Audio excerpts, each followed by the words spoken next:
सास बहू drama hub. ससुराल में बहुओं का आना मना है। शिवम बेटा कब तक अकेले घर संभालता रहेगा? अरे तेरी उम्र हो रही है, तू शादी क्यों नहीं कर लेता? देख घर में बहू आ जाएगी तो खुद घर संभालेगी, फिर तुझे ये झाड़ू पोछा और रोटी टुकड़ा नहीं करना पड़ेगा। चाची, अगर मुझे शादी करनी होती तो मैं समय से कर लेता, अपनी उम्र ऐसे न गुजारता। आपको एक बात समझ आ जानी चाहिए कि मैं शादी नहीं करना चाहता। इस घर में बहुओं का आना सख्त मना है। क्या आपने बाहर लगा हुआ बोर्ड नहीं देखा? शिवम मोहन का बड़ा बेटा है।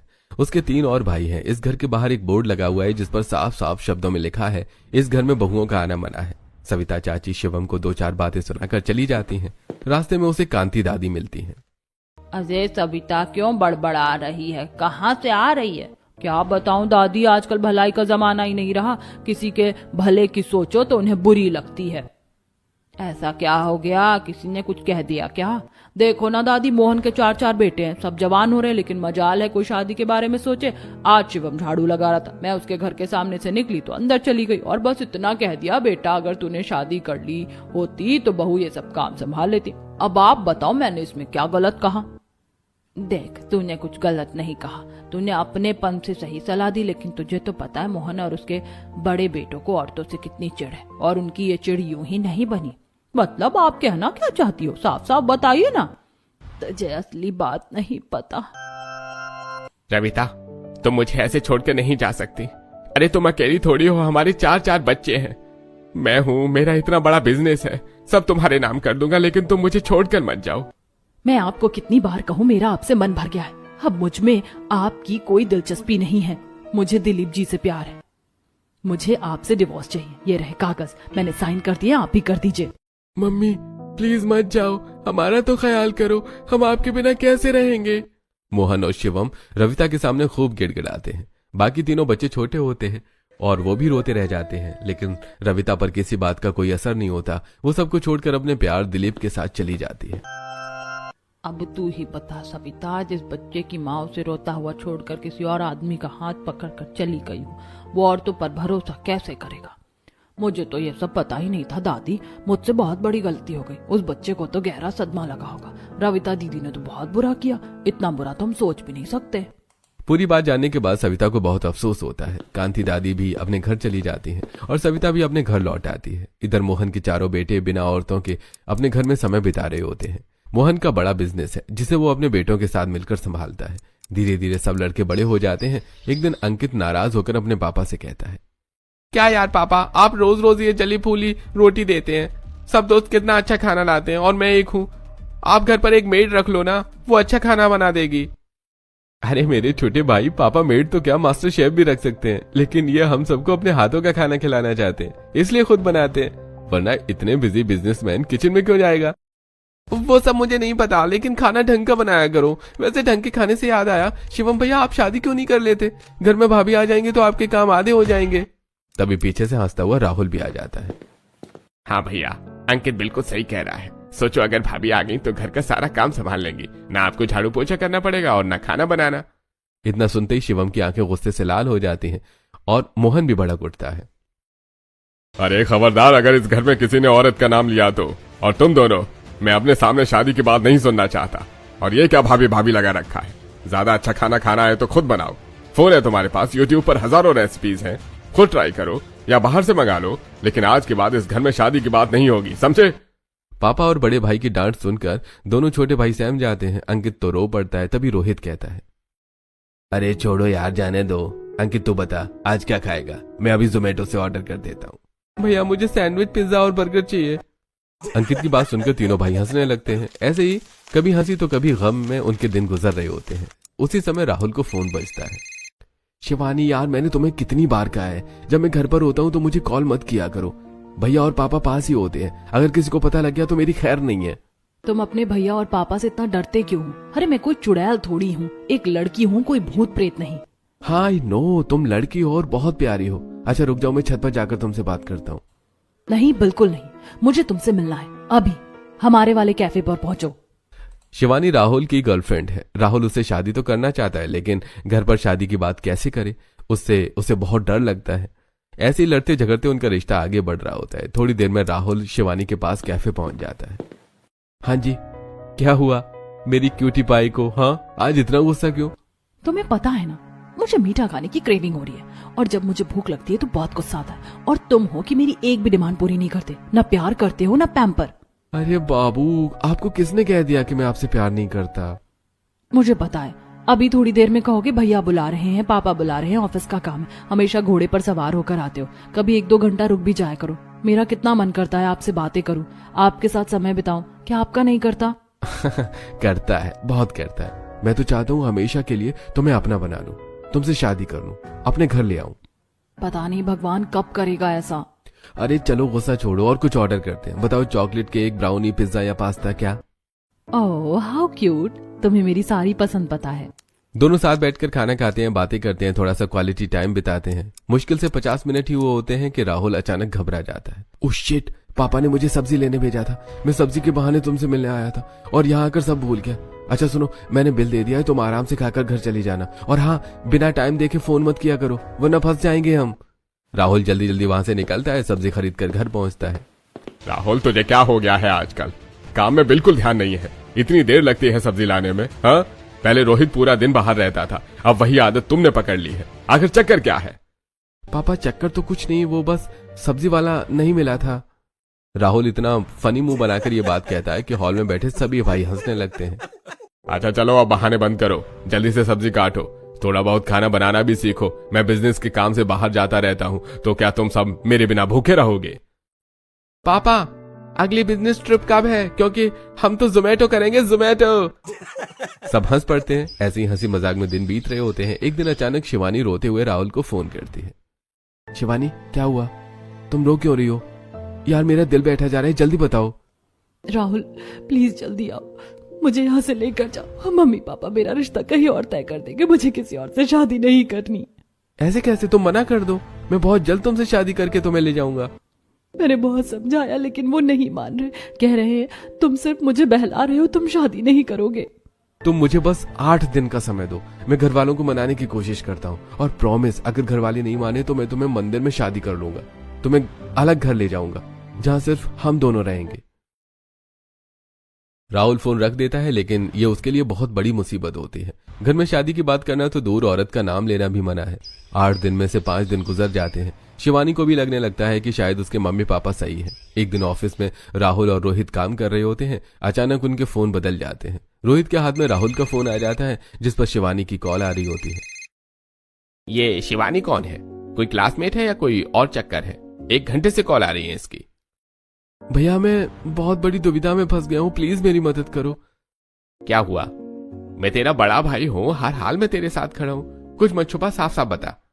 भैया, मैं एक लड़की से प्यार करता हूँ, उसका नाम शिवानी है। मैंने उससे शादी का वादा किया है। उसके घर वाले उसका रिश्ता कहीं और कर रहे हैं और मैंने कह दिया है कि 8 दिन में शादी कर लूंगा और अब सिर्फ 2 दिन बचे हैं। ये सिर्फ तेरी नहीं, मेरी भी समस्या है। मतलब आपके साथ क्या हुआ था भैया? आज से 10 साल पहले मेरे साथ भी बिल्कुल ही ऐसा हुआ था। रोहित की यह बात सुनकर राहुल के पैरों तले जमीन खिसक जाती है। जब मैं कॉलेज में था तो मुझे एक लड़की से प्यार हो गया था। हम दोनों रिलेशनशिप में रहे, फिर वो शादी की जिद करने लगी। मैंने भैया और पापा को बताया, उन्हें मनाने की बहुत कोशिश की, लेकिन ये हर बार मुझ पर गुस्सा हो जाते थे और वही कहते थे कि तुम्हें पता नहीं है ससुराल में बहुओं का आना मना है। भैया, ये तो बिल्कुल मेरी वाली सिचुएशन हो गई। अब मैं इससे बाहर कैसे आऊं? और आपने क्या किया था? मैंने अंजलि से शादी कर ली थी और तुम्हें भी यही सलाह दूंगा कि तुम शिवानी से शादी कर लो। रोहित की बात सुनकर राहुल पूरा हैरान रह जाता है, क्योंकि घर में रोहित की शादी के बारे में तो किसी को भी नहीं पता था। भैया, आपकी शादी हो गई है और आपने हमें बताया भी नहीं। अरे कैसे बताता, तुम्हें पता है ना अपने घर की सिचुएशन। फिर मुझे लगा कि कहीं तुम लोग पापा को न बता दो, इसी डर की वजह से। तुम्हें पता है मेरी शादी को 10 साल हो गए हैं। 8 साल का बेटा और 6 साल की बेटी है।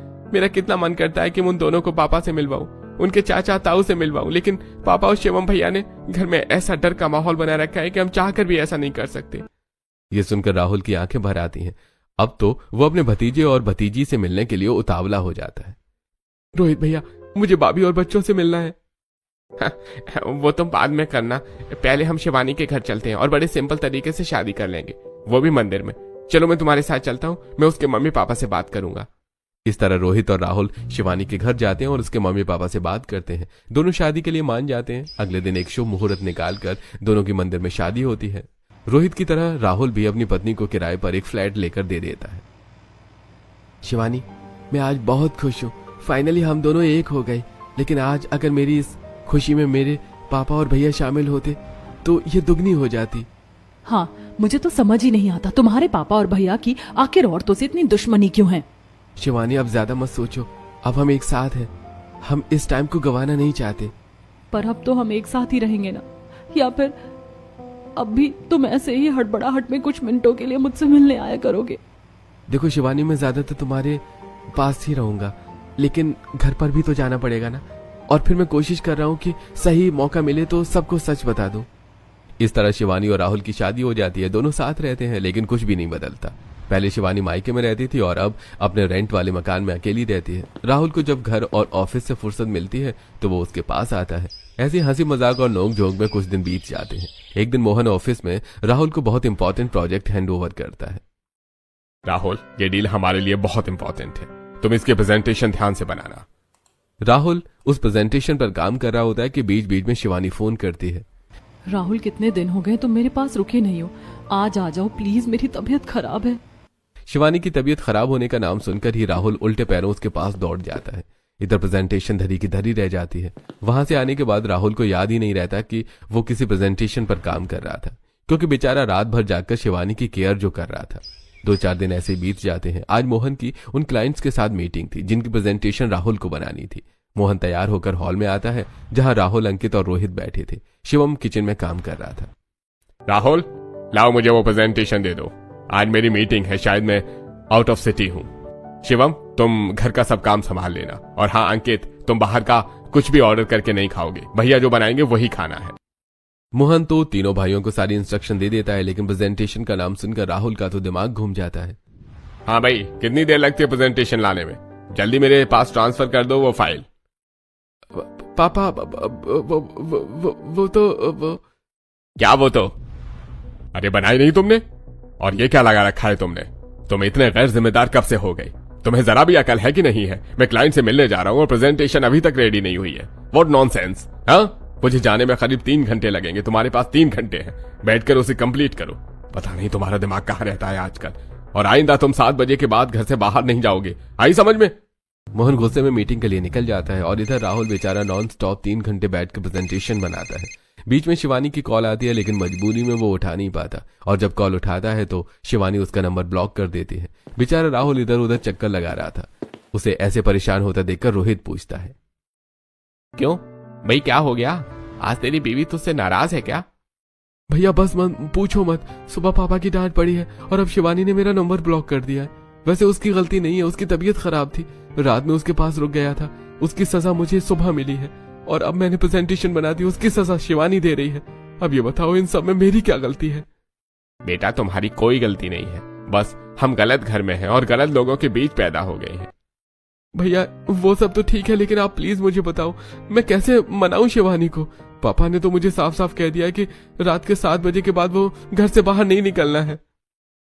वो सब तुम छोड़ो, तुम जाकर पहले शिवानी को मना लो, उसके बाद हम इस भाग दौड़ का कोई दूसरा परमानेंट सोल्यूशन सोचते हैं। राहुल भागकर शिवानी के पास जाता है, लेकिन शिवानी दरवाजा नहीं खोलती। शिवानी यार प्लीज दरवाजा खोल दो, मैं पापा से बचकर तुम्हारे पास आया हूँ। तुम्हें बस पापा का ख्याल है, मेरा नहीं। इतना बुखार था मुझे रात में और सुबह से तुम्हें अब फुर्सत मिली है। मैं नहीं खोलूंगी दरवाजा, बाहर खड़े रहो तुम। आसपास के गुजर रहे लोग भी राहुल को देखकर हंसते हैं। जब शिवानी लोगों की बातें सुनती है तो उसे भी हंसी आ जाती है। शिवानी यार अब तो पड़ोसियों को भी पता लग गया है कि तुम मुझसे गुस्सा हो, प्लीज दरवाजा खोल दो।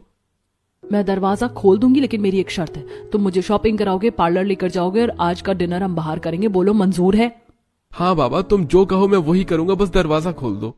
शिवानी दरवाजा खोल देती है। राहुल उसे गले से लगा लेता है। दोनों पति पत्नी घर में बैठकर प्यार भरी बातें करते हैं। फिर राहुल उसे पहले पार्लर ले जाता है, उसके बाद दोनों शॉपिंग करते हैं और फिर खाना खाकर घर आ जाते हैं।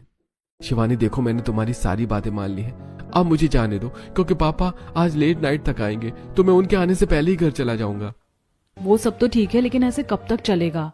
बस कुछ दिन और, क्योंकि रोहित भैया कह रहे थे कि हम अब घर पर बात करेंगे। शिवानी को समझाकर राहुल अपने घर आ जाता है। ऐसे ही 1-2 दिन बीत जाते हैं। रोहित भैया, मैं तो आज पापा से बात कर रहा हूँ शादी के बारे में, मुझसे नहीं हो रहा ये रोज रोज का ड्रामा। पापा का काम कर देता हूँ तो शिवानी गुस्सा, और शिवानी का काम कर देता हूँ तो पापा गुस्सा। मैं तो बीच में फंस गया हूँ। हाँ बेटा, लास्ट ट्राई कर लो, वरना हमारा तो काम चल ही रहा है। वैसे बेस्ट ऑफ लक। ये कहकर दोनों भाई मोहन और शिवम के पास चले जाते हैं, जहां वो दोनों बैठकर कुछ डिस्कस कर रहे थे। पापा, हम दोनों को आपसे जरूरी बात करनी है। हाँ बताओ, क्या जरूरी बात करनी है? पापा, भैया, मैं वो कह रहा था कि हम दोनों को शादी करनी है। असल में हमारी गर्लफ्रेंड्स हैं और हमने उन्हें शादी की कमिटमेंट कर रखी है। तुम्हारी हिम्मत कैसे हुई गर्लफ्रेंड बनाने की? तुम्हें बचपन से एक बात सिखाई है ना मैंने कि इस घर में औरतों का आना सख्त मना है, तो तुम शादी की बात कैसे कर सकते हो? इधर शिवम के हाथ में कांच का गिलास होता है। इन दोनों की शादी की बात सुनते ही उसके हाथ से गिलास छूट जाता है और जमीन पर टूट जाता है। उसके बाद वो गुस्से में पूरा टेबल उलट कर रख देता है। तुम दोनों को क्या हो गया है? शादी शादी, अरे क्या शादी के बिना कोई जिंदगी नहीं है क्या? जब कोई औरत आएगी और इस बीच मझधार में तुम्हें छोड़कर चली जाएगी ना, तब तुम्हें समझ आएगा औरत क्या होती है और हम तुम्हें क्यों मना करते हैं। खबरदार, आज के बाद अगर तुम दोनों ने इस घर में शादी का नाम भी लिया तो। शिवम बिल्कुल ठीक कह रहा है। मैं तुम दोनों को अपनी जायदाद से बेदखल कर दूंगा अगर आइंदा से ऐसी हरकत हुई तो। बेचारी राहुल और रोहित रोते हुए वापस आते हैं। आज दोनों को बहुत बुरी डांट पड़ रही थी। थोड़ी देर दुखी होने के बाद दोनों एक दूसरे की तरफ देखते हैं और अचानक हंसने लग जाते हैं। हाँ, क्या मजा? तुझे बहुत लगी थी ना? लास्ट ट्राई हो गई लास्ट ट्राई। अरे भैया, आप भी ना बहुत मजाक करते हो। अरे भाई, मैं 10 साल से एडजस्ट कर रहा हूँ, तेरी शादी को तो फिर भी 6 ही महीने हुए हैं। भैया, सच में एडजस्ट नहीं हो रहा था। हाँ, अब हो जाएगा एडजस्ट। हम दोनों से डांट पड़ गई है ना, अब प्रसाद मिल गया है तुम्हें, अब आसानी से हो जाएगा एडजस्ट। ये कहकर दोनों हंसने लग जाते हैं। अब इन दोनों ने अपने दिमाग से ये ख्याल निकाल दिया है कि भैया और पापा इनकी शादी के लिए मानेंगे। इन्होंने सिचुएशन को एक्सेप्ट कर लिया है। ऐसे कुछ साल बीत जाते हैं। इधर अंकित का कॉलेज शुरू होता है और उसे एक लड़की पसंद आ जाती है। अंकित दिन रात उस लड़की से बात करता है। कॉलेज भी अब उसी के लिए जाता है। एक दिन रोहित अपने फार्म हाउस जाता है, जहाँ उसकी वाइफ अंजलि और बच्चे रहते हैं। अंजलि, तुम और बच्चे कहीं जा रहे हो क्या? और ये क्या, तुमने सामान पैक कर रखा है? हाँ, हम जा रहे हैं इस घर को और तुम्हें छोड़कर हमेशा के लिए। अरे यार, ऐसा मत बोलो, मेरे भाई और पापा का डर। सच मत कर। क्या मतलब? क्या कहा तुमने अभी? जरा बताना, इसका मतलब क्या है? नहीं, कुछ नहीं। आखिर क्या हुआ? तुम जा क्यों रही हो? मुझे बताओ, गुस्सा है तो मुझ पर उतारो यार। क्या तुम्हें नहीं पता? तुम्हारे 2 बच्चे, इन्हें लेकर तुम्हारी कोई जिम्मेदारी नहीं बनती क्या? बच्चों की पेरेंट्स मीटिंग होती है, हर बार मैं जाती हूँ। तुम इनके बाप नहीं हो क्या? क्या सारी जिम्मेदारी मेरी है? तुम्हें पता आज टीचर्स ने गोलू को कितना डांटा। बोल रहे थे कि तुम्हारे पापा एक भी दिन देखने नहीं आते कि तुम लोग पढ़ रहे हो या नहीं। अंजलि, तुम सब जानती हो, तुम्हें सब पता है, मैं मजबूर हूँ। भाड़ में गई ऐसी मजबूरी जो एक पिता को अपना फर्ज निभाने से पीछे हटाए। मैं ऐसी मजबूरी को नहीं मानती। रोहित बड़ी मुश्किल से अंजलि को मनाता है। उसके बाद अपने बच्चों को शॉपिंग कराने ले जाता है। सब लोग बाहर डिनर करते हैं और अगले दिन पेरेंट्स मीटिंग में अंजलि के साथ स्कूल भी जाता है, जहां रोहित को भी प्रिंसिपल से 4 बातें सुननी पड़ती हैं। ऐसे दिन गुजर रहे होते हैं। इधर अंकित कॉलेज में अपनी गर्लफ्रेंड के साथ होता है। अंकित यार, 1 साल से ज्यादा हो गया हमें रिलेशनशिप में आए हुए। तुमने अभी तक मुझे अपने घर वालों से नहीं मिलाया। कहीं तुम्हारा शादी करने का इरादा तो नहीं बदल गया? कहीं तुम मेरे साथ टाइम पास तो नहीं कर रहे? अरे बाबू, कैसी बात कर रही हो तुम? भला इतनी प्यारी लड़की के साथ मैं इतना बड़ा धोखा कैसे कर सकता हूँ? मैं सोच रहा हूँ 1 महीने में हमारा कॉलेज कंप्लीट हो जाएगा, उसके बाद प्लेसमेंट भी होगी, यानी जॉब लग जाएगी। लेकिन तुम्हें जॉब की क्या जरूरत है? तुम्हारे पापा का इतना बड़ा बिजनेस है, तुम्हारे भाई भी उसी बिजनेस में काम करते हैं, तुम भी कर लेना। हाँ, वो बात अलग है, लेकिन कॉलेज पूरा होने से पहले मैं पापा से शादी की बात कैसे कर सकता हूँ? ठीक है, लेकिन 1 महीने के बाद तुम मुझे घर वालों से मिलवाओगे और हमारी शादी की बात करोगे, वरना मेरे पापा किसी और लड़के से मेरी शादी कर देंगे। फिर मत कहना कि मैंने बताया नहीं था। ऐसे कैसे कोई तुम्हें ले जाएगा? तुम बस मेरी हो, मेरी और मेरी दुल्हन बनोगी। Just wait and watch. Ankit को नहीं पता था कि वो भी उसी रास्ते पर चल पड़ा है जहां से कभी उसके दोनों बड़े भाई गुजरे थे और जहां मंजिल आज तक किसी को नहीं मिली। इधर अंकित रितु से बात करके घर आ जाता है। घर पर आज मोहन ने अलग तरह का खाना बनाया है। हेलो गाइस, अगर आप ये वीडियो खाना खाते खाते देख रहे हैं तो एक प्यारा सा लाइक और सब्सक्राइब जरूर कर दीजिए। शिवम भी बहुत खुश नजर आ रहा है। शिवम भैया, क्या मिल गया? आज तो बड़े खुश नजर आ रहे हो। पूरा टमाटर के जैसे लाल लग रहे हो। अरे तुम्हें पता है ना, जो फॉरेनर क्लाइंट्स के साथ डील चल रही थी ना, वो क्रैक हो गई है। इस डील में हमें बहुत फायदा होने वाला है। अच्छा, फिर भी हमें आज पापा के हाथों का खाना ही खाना पड़ेगा। अरे पापा, कितने कंजूस हो गए हो आप। आज तो हमें बाहर लेकर चलो, बाहर खाना खाते हैं। नहीं, बिल्कुल नहीं। कल तो तुम्हारा पेट खराब हो रहा था, आज तुम्हें बाहर का खाना चाहिए। चुपचाप घर का बना हुआ खाना खाओ। हाँ बाबा, इसके लिए तो आपने स्पेशल मूंग की दाल की खिचड़ी बनाई है ना। शिवम की बात सुनकर सब समझ जाते हैं और हल्का सा हंस देते हैं। ऐसे कुछ महीना बीत जाता है। आज आखिरकार रितु अंकित को फोन करके घर वालों से मिलने की जिद करती है और शादी की बात करने के लिए भी कहती है। हाँ बेबी, मैं बात पापा से करने जा रहा था, तुम्हारा फोन आ गया। रुको, मैं उनसे बात करके मैं फोन करता हूँ। अंकित हॉल में बैठे शिवम और मोहन के पास जाता है और उनसे अपनी शादी की बात कहता है। पापा, अब तो मैं बड़ा हो गया हूँ, बचपन की बात और थी, लेकिन आप मेरी शादी क्यों नहीं करने दे रहे? मेरी उम्र हो गई है, मेरा कॉलेज भी कंप्लीट हो गया है और मैं ऑफिस में भी काम करने लगा हूँ, लेकिन मैं चाहता हूँ कि मेरी शादी से पहले आप भैया की शादी कर दो, उसके बाद ही मैं शादी करूंगा। अंकित की बात सुनते ही शिवम का चेहरा सख्त हो जाता है। मोहन को भी बहुत गुस्सा आता है। अंकित, चाहे तुम बड़े हो जाओ या बूढ़े, लेकिन इस घर में किसी की शादी नहीं होगी। यहाँ बहू का आना सख्त मना है। पर क्यों पापा, आखिर ऐसा क्यों? क्यों आप दोनों बहुओं से इतनी नफरत करते हो? तो जो बात है वो आप मुझे बताइए, मुझे आज सारा सच जानना है। मोहन और शिवम बिना कुछ बताए वहां से चले जाते हैं। अंकित बेचारा मुंह लटकाए बैठ जाता है और मन ही मन सोचता है कि अब वो रितु को क्या जवाब देगा। तभी थोड़ी देर में शिवम के दोस्त यानी मोहित की एंट्री होती है। अरे क्या हुआ अंकित, क्यों मुंह लटकाए बैठे हो? और शिवम कहाँ है? भैया, आप तो शिवम भैया के बचपन के दोस्त हो, आप उनके बारे में सब जानते होगे। हाँ, मुझे शिवम के बारे में सब पता है, लेकिन तुम आज अचानक ऐसा क्यों पूछ रहे हो? क्या बात है? आप बताइए कि पापा और भैया को शादी से इतनी नफरत क्यों है? ये खुद शादी क्यों नहीं करते और हमारी भी नहीं होने देते? और हमारे घर पर जो बोर्ड लगा है उसमें क्यों लिखा है कि ससुराल में बहुओं का आना सख्त मना है? पहले तो मोहित कुछ देर सोचता है, लेकिन जब अंकित बार बार जिद करता है तो उसे सच्चाई बतानी पड़ती है। दरअसल जब तुम बहुत छोटे थे तब तुम्हारी माँ तुम सबको छोड़कर दिलीप अंकल के साथ चली गई। उन्होंने मोहन अंकल को तलाक दे दिया था। उस वक्त शिवम थोड़ा बड़ा था, वो बहुत रोया था, लेकिन आंटी नहीं रुकी। तभी से शिवम के दिमाग में ये बातें बैठ गई। लेकिन भैया, सब लड़कियां मम्मी जैसी निकलेंगी इसकी कोई गारंटी थोड़ी है। सब लोग एक जैसे नहीं होते। बिल्कुल, मैंने भी शिवम को यही समझाया था। तुम्हें पता है, शिवम की एक गर्लफ्रेंड भी थी, लेकिन आंटी के जाने के बाद उसने बिना वजह उसे भी छोड़ दिया और वो बेचारी आज तक शादी नहीं की। हाँ, वो अब तक शिवम का इंतजार कर रही है। भैया, ये तो सच में बहुत बड़ा दुख भरी कहानी है, लेकिन प्लीज बताइए मैं इन सबको कैसे ठीक कर सकता हूँ, क्योंकि मैंने भी एक लड़की से कमिटमेंट की है, लेकिन जब तक भैया शादी नहीं करेंगे मैं भी शादी नहीं करूंगा। मोहित अंकित को समझाता है।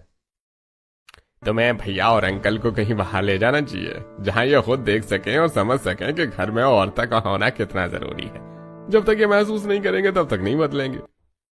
ठीक है भैया, मैं समझ गया मुझे क्या करना है। थैंक यू, आज आपने मेरे मन का बोझ हल्का कर दिया। भैया, क्या आप मुझे शिवम भैया की गर्लफ्रेंड के घर ले जा सकते हो? अरे क्यों नहीं, चलो मैं तुम्हारे साथ ही चलता हूँ। मैं भी चाहता हूँ कि शिवम और पायल की जिंदगी सुधर जाए। अंकित अब एक नए इरादे के साथ खड़ा होता है। शायद आज से इस घर की सोच बदलने की शुरुआत होने वाली थी। अंकित और मोहित पायल के घर जाते हैं। पायल, अंकित बहुत परेशान है, इसे तुम्हारे और शिवम के बारे में सब सच जानना है। आखिर ऐसा क्या हुआ था कि भैया ने अचानक आपको छोड़ दिया और आपसे ब्रेकअप कर लिया? और अगर मैं भैया को आपसे शादी के लिए मनाना चाहूँ तो मुझे क्या करना चाहिए? प्लीज मुझे कुछ हिंट्स दे दो। पायल गहरी सांस लेकर अंकित की तरफ देखती है। तुम शिवम और पापा के सामने कुछ ऐसे हादसे लेकर आओ जिन्हें देखकर वो खुद समझे कि शादी करना भी जरूरी है। कुछ ऐसे इंसिडेंट जिन्हें देखकर वो खुद समझे कि शादी करना भी जरूरी है। कुछ ऐसे इंसिडेंट जो उनके सामने लोग प्यार करते हुए नजर आए, उन्हें लगे कि जिंदगी में औरत का होना कितना जरूरी है। अंकित पायल के घर से आ जाता है और ये बात वो राहुल और रोहित के साथ भी शेयर करता है। बच्चे, हमें तो पता ही था कि जब तेरी शादी करने का टाइम आएगा तो तेरे साथ भी वही चीजें होंगी जो हमारे साथ हुई हैं। अरे जो तू ट्राई कर रहा है ना, वो हम कब का छोड़ चुके हैं। रोहित राहुल की तरफ देखता है। लगता है अब समय आ गया है किसी सच बताने का। आखिरकार ये भी वही लाइन में चल रहा है जिससे हम दोनों भाई गुजर चुके हैं।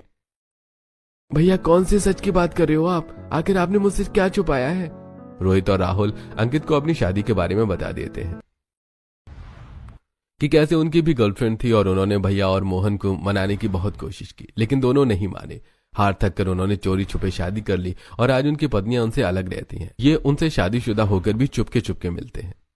भैया ये तो बहुत नाइंसाफी हो रही है हमारे साथ, लेकिन हम ट्राई तो कर सकते हैं ना। अंकित की बात सुनकर राहुल हंसने लगता है। भाई मैंने भी लास्ट ट्राई किया था, लेकिन नतीजा बहुत बुरा हुआ था। भगवान करे तेरा ट्राई अच्छा हो। अंकित 1-2 दिन चुप रहता है, फिर मोहन से बात करता है। पापा थिएटर में बहुत अच्छी मूवी लगी है, आज आपकी कोई बिजनेस मीटिंग भी नहीं है, तो क्यों ना आज हम चारों भाई और आप मिलकर मूवी देखने चलें। अंकित किसी तरह मोहन और शिवम को मना लेता है। चारों भाई अपने पापा के साथ मूवी देखने जाते हैं। मूवी एक घर परिवार पर बेस्ड होती है, जिसमें ये दिखाया जाता है कि घर में औरत का होना कितना जरूरी है। मूवी देखकर शिवम और मोहन का दिल थोड़ा पिघलता है, लेकिन वे फिर से अपने सख्त रोल में आ जाते हैं। ऐसे कुछ दिन बीत रहे होते हैं। अंकित भी अपने और ऋतु के रिलेशनशिप के बारे में बताने के लिए सही समय का इंतजार कर रहा है। कुछ दिन बाद अंकित जिद करता है कि अब नए रेस्टोरेंट में डिनर करने चले। शिवम बेटा रहने दे, मुझे कुछ मत बना। तुझे पता है ना ये बचपन से कितना जिद्दी है। चलो हो जाओ तैयार, आज हम सब अंकित की पसंद वाले नए रेस्टोरेंट में खाना खाने जाएंगे। ये सुनकर अंकित बहुत खुश होता है। पहले तो वो मुंह लटका कर सोफे पर बैठा था, या फिर रेस्टोरेंट जाने के नाम से तुरंत तैयार होकर आता है। इस तरह सब नए रेस्टोरेंट में पहुंचते हैं। अंकित जानबूझकर एक कपल के पास वाली टेबल बुक करता है। देखो ना रोहित भैया, कितने सारे कपल हैं, साथ में कितने अच्छे लग रहे हैं, है ना शिवम भैया। जिंदगी में एक पार्टनर तो होना ही चाहिए जो आपकी केयर करे, अच्छे बुरे वक्त में संभाले, लेकिन हमारी ऐसी किस्मत कहाँ है। अंकित जानबूझकर ये बातें करता है ताकि मोहन और शिवम को समझ आए कि शादी जरूरी है। घर लौटते समय एक ओल्ड कपल दिखता है। बूढ़ी औरत अपने पति को सहारा देकर चला रही होती है। वाह क्या प्यार है, प्यार हो तो ऐसा जो जन्मों जन्मों साथ निभाए। देखो जरा साथ निभाने वाले बहाने नहीं ढूंढते। भाई तू तो शायर बनने लगा है। चल अब चाबी दे, दरवाजा खोल, काफी रात हो गई है, घर में ही जाना है हमें। लेकिन अंकित की बात मोहन के दिल में बैठ जाती है। सब लोग अपने अपने कमरे में सोने चले जाते हैं। ऐसे ही 1-2 दिन बीत जाते हैं। अब रोहित, राहुल और अंकित मिलकर प्लानिंग करते हैं और पायल को घर बुलाते हैं। तुम यहाँ क्या कर रही हो? अब क्या लेने आई हो? जाओ अपने आशिक के पास, मेरे पास तुम्हारे लिए कुछ भी नहीं है। शिवम, आज से 8 साल पहले भी तुम उसी गलतफहमी में थे और आज भी हो। मेरी बात तो सुन लो। ये कौन है? तुम इससे बात क्यों कर रही हो? माँ के घर छोड़ जाने से शिवम सदमे में था। वो पायल से बात करना चाहता था, लेकिन जब उसने पायल को एक लड़के से बात करते देखा तो बिना सोचे इल्जाम लगा दिया। सारी औरतें झूठी होती हैं, आज से हमारा रिश्ता खत्म। मुझे तुम्हारे संग कोई रिलेशनशिप में नहीं रहना। वो मेरा मुंह बोला भाई था, उसका एक्सीडेंट हुआ था, वो हॉस्पिटल में था और मैंने आज तक शादी नहीं की। मैं आज भी तुम्हारा इंतजार कर रही हूँ। ये सुनकर शिवम का दिल पिघल जाता है। वो पायल को गले से लगा लेता है और उससे माफी मांगता है। मुझे अपनी गलती का एहसास हो गया है। मैंने अपने बच्चों की खुशियों के बारे में कभी नहीं सोचा। अंकित बोल दो ऋतु को मैं तुम्हारी शादी के लिए तैयार हूँ, और पायल बेटा तुम्हारी और शिवम की शादी भी मैं ही कराऊंगा। इस तरह पहले शिवम और पायल एंड अंकित और ऋतु की शादी होती है। परिवार में सब लोग बहुत खुश होते हैं। आखिरकार इस घर में अब बहुएं जो आई हैं। तभी मोहन खुश होकर कहता है, भाई शिवम और अंकित की शादी तो हो गई, अब रोहित और राहुल के लिए भी लड़की ढूंढनी होगी। पापा इन्होंने तो पहले ही शादी कर रखी है, वो भी आपसे छुपकर। ये सुनकर मोहन हैरान रह जाता है, लेकिन अंकित उसे सब बताता है। क्यों रे, तुम दोनों तो बड़े छुपे रुस्तम निकले। हाँ मतलब तुमने तो मान ही लिया था कि पापा और भाई तो हमारा कुछ नहीं होने देंगे, इसलिए तुमने छुपकर शादी कर ली। और तू नालायक रोहित, 2 बच्चे हैं, तूने हमें यह भी नहीं बताया। पापा कैसे बताता? मैंने और राहुल ने कितनी बार कोशिश की कि हम आपको मना लें, लेकिन आप लोगों ने तो जिद पकड़ ली थी। आज भी अगर पायल भैया को सब ने बता दी तो क्या आप लोग मानते?